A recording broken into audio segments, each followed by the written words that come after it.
পুরনো মালিকানা ছাড়াই আপনি সিম ওঠাতে পারবেন, এই কথাটা কি আপনি বুঝছেন? চলুন বুঝিয়ে দিচ্ছি। আপনি ধরেন একটা সিম ইউজ করতেছেন, যে সিমটা আপনার বাবার নামে অথবা আপনার মার নামে, যে মানুষটা দুনিয়াতে বেঁচে নেই এবং কি অনেকেই আছে যারা প্রবাসে চলে গেছে, সেই মানুষগুলা উপস্থিত থাকা ছাড়াও আপনি সিম উঠাতে পারবেন। কিভাবে সিমটা উঠাবেন, এটা একটা নতুন নিয়ম হয়েছে। এই নিয়ম কারণগুলো আপনাদের বলে দিব। যদি ধরেন আপনার বাবার নামে সিম থাকে, আপনার বাবা যদি দুনিয়াতে বেঁচে নাও থাকে, আপনি সেই সিমটা আবার নতুন করে তুলতে পারবেন। এবং কি আপনার মার নামে যদি সিম থাকে, আপনার মা যদি দুনিয়াতে বেঁচে নাও থাকে, আপনি সেই সিমটা আপনার নামে করে নিতে পারবেন। এবং কি সেই লোকটা উপস্থিত থাকা ছাড়াই। এবং কি যারা বিদেশ গিয়েছে, সেই লোকটা তো বাংলাদেশে এসে সিম ওঠানো সম্ভব না, আপনি তার পক্ষ থেকে গিয়ে সিম উঠাতে পারবেন।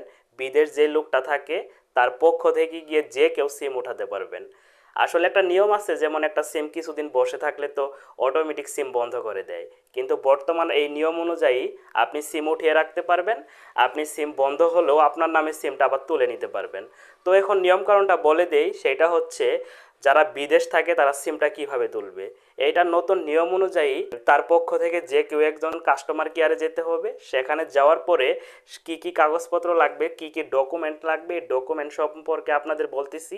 সেটা হচ্ছে, যে বিদেশ থাকে তার হলো একটা পাসপোর্ট, তারপর হল তার ভিসা, এবং কি তার এনআইডি কার্ডের ফটোকপি, বাংলাদেশের যে এনআইডি কার্ডটা আছে সেই কার্ডের ফটোকপি, আপনি যে তার পক্ষ থেকে যাবেন আপনার একটা ফটোকপি, এবং কি যে বিদেশ থাকে তাকে সরাসরি ভিডিও কলের মাধ্যমে কাস্টমার কেয়ারের লোকেরা দেখবে।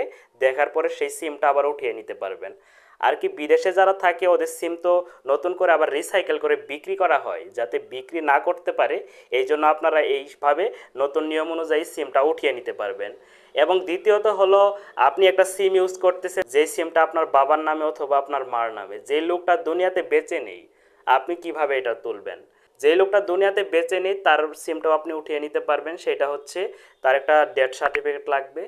আপনার যে বাবা দুনিয়া থেকে চলে গেছে, তার প্রমাণটা কি, এই একটা প্রমাণ নিয়ে যেতে হবে। প্রমাণ তো আপনারা বুঝেনি, ডেথ সার্টিফিকেট কিভাবে তুলতে হয় এটা আপনারা সকলেই জানেন। আর দ্বিতীয়ত হলো, আপনি যে তার পক্ষ থেকে গিয়ে সিমটা তুলতেছেন, আপনার এনআইডি কার্ডের একটা ফটোকপি লাগবে।